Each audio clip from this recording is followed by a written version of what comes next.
Brangieji, metų pabaigoje mes trumpam stengiamės sustoti.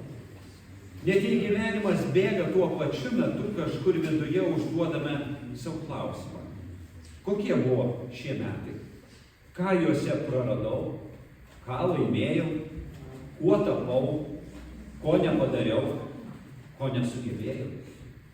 Šiomis dienomis mes dažnai daugiau galvojame apie laiką nei įprastai. Pastebime, kaip greitai jis bėga. Atrodo, dar visai neseniai sveikiname vieni kitus su naujais metais, o štai jau stovime jų pabaigoje. Ir suprantame, laikas nėra tik dienos ir datos. Laikas yra mūsų gyvenimas. Tai mūsų pasirinkimai, mūsų žodžiai, mūsų tyla, mūsų meilė ir mūsų baimės. Mes esame linkę metų pabaigoje daryti savotišką inventarizaciją.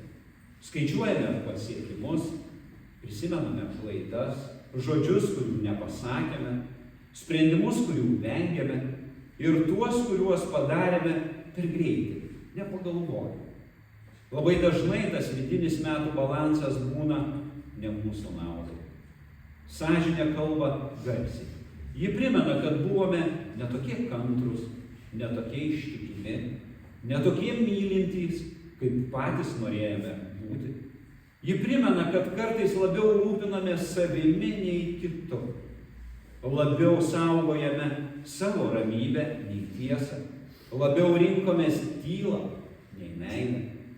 Ypač metų pabaigoje tampa aišku, kaip dažnai gyvename autopilotu. Skubėjome, reagavome, gynėmės, bet ne visada gyvename sąmoningai. Ne visada leidome Dievui kalbėti, ne visada sustojame paklausti, Viešpatie, kur tu esi šiame mano sprendime? Ir dabar metų sandoroje visa tai iškyla prieš mūsų akis. Metų pabaigoje tampa tarsi teismo sale. Ir mes patys dažnai esame kaltintojai ir advokatai ir teisėjai. Galėjau daugiau, turėjau pasistengti. Kodėl vėl tas pats? Kodėl niekas nepasikeitė? Įstatymas čia veikia labai aiškiai. Jis neleidžia pasiteisinti. Jis atveria, kad net ir geri darbai dažnai buvo persmelkti savanaudiškumo, kilnūs sprendimai baimės, o tikėjimas abejonės. Kartais mums atrodo, kad Dievas turėtų būti patenkintas bent tuo, ką padarėme. Bet metų pabaiga atveria skaudžią tiesą. Net ir geriausiuose momentuose dažnai ieškojame tik savęs. Įstatymas neužmerkia akių.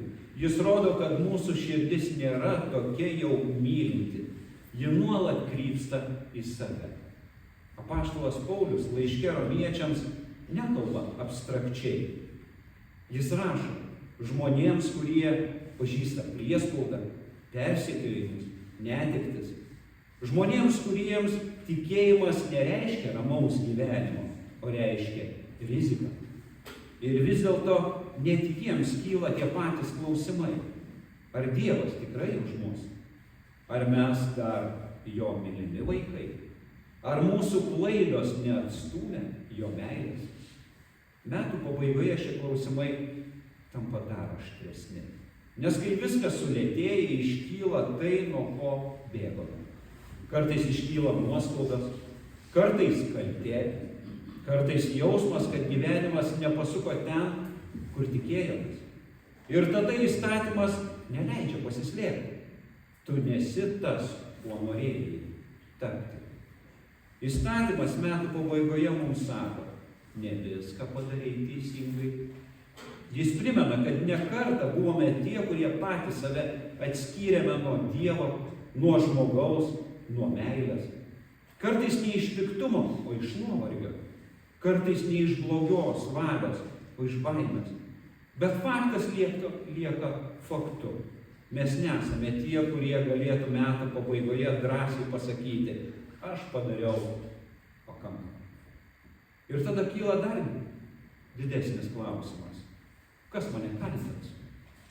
Nes ne tik kiti žmonės, ne tik aplinkybės, bet mano paties širdis, mano praeitis, mano sprendimai, mano nuodėmė. Ir būtent čia šioje vietoje apaštalas Paulius nesako, pasistenk labiau ateinančiais metais. Jis nesako, pataisyk save. Jis neužverčia mūsų dar didesnę naštą. Jis klausia, kas kaltins Dievą išrinktuosius? Juk Dievas išteisina. Tai ne retorinis paguodos sakinys, tai teismo sprendimas. Jei Dievas išteisina, niekas nebeturi paskutinio žodžio. Nei žmonės, nei pasaulis, nei mūsų pačių sąžinė. Dievo sprendimas nepriklauso nuo kalendoriaus. Jis nepriklauso nuo to, ar šie metai buvo geri ar blogi. Dievo taip Kristuje nėra atšaukiamas metų pabaigoje. Apaštalas Paulius klausia, tai kas pasmerks? Ar Kristus Jėzus, kuris numirė, bet buvo prikeltas, kuris sėdi Dievo dešinėje ir net užtarė mus? Koks paradoksas. Tas, kuris turėtų teisę mus pasmerkti, to nedaro.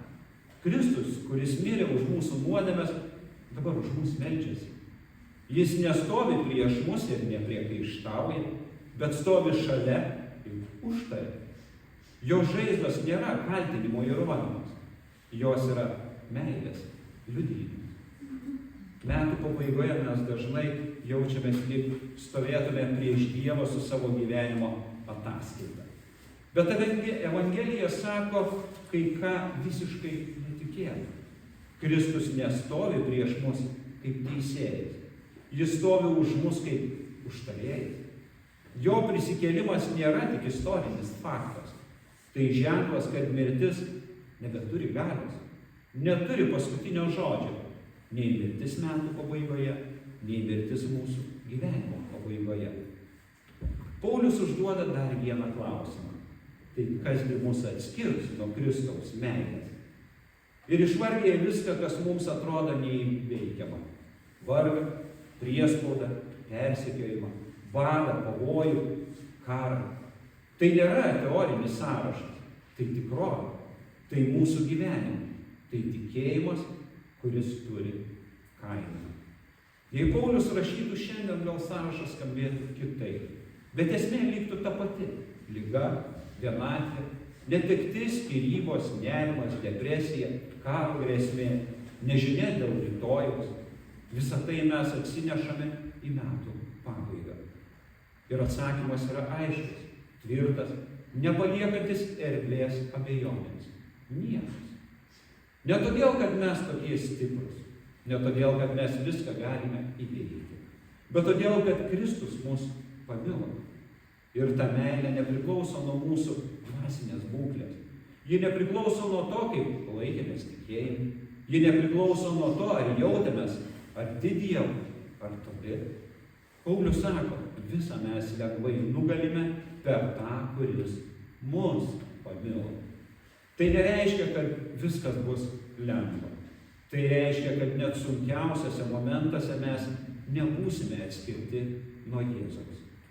Net tada, kai ateinantis metai kelia daugiau klausimų nei atsakymų. Net tada, kai nežinome, kas laukia. Net tada, kai bijome, mes nebūsime atskirti nuo Jėzaus. Metų pabaiga nėra riba, kur Dievo meilė baigėsi. Ji nėra taškas, ji yra kablelis, o kartais naujos eilutės pradžia. Dievas nėra pavargęs nuo mūsų. Jis nėra nusivylęs taip, kaip mes nusivylėme savimi. Apaštalas užbaigė šią mintį neatsargiu optimizmu, bet tikrumu. Aš juk esu tikras. Paulius nesako, aš tikiuosi, galbūt, jis tarė tvirtai, aš esu tikras. Tikras, kad nei mirtis, nei gyvenimas, nei dabartis, nei ateitis negalės mūsų atskirti nuo Dievo meilės Kristuje Jėzuje. Tad šiandien stovėdami tarp praėjusių ir ateinančių metų galime pasakyti ne iš savęs, o kartu su Pauliumi. Jei Dievas už mus, tai kas prieš mus? Ne todėl, kad niekas nekils prieš mus, bet todėl, kad niekas neturės paskutinio žodžio. Paskutinis žodis priklauso Kristui. Ir tas žodis yra meilė. Tad eikime į naujus metus ne su iliuzija, kad būsime tobuli, bet su tikrumu, kad esame mylimi. Ne su pažadais, kurių gal neįvykdysime, bet su Evangelija, kuri jau yra įvykdyta.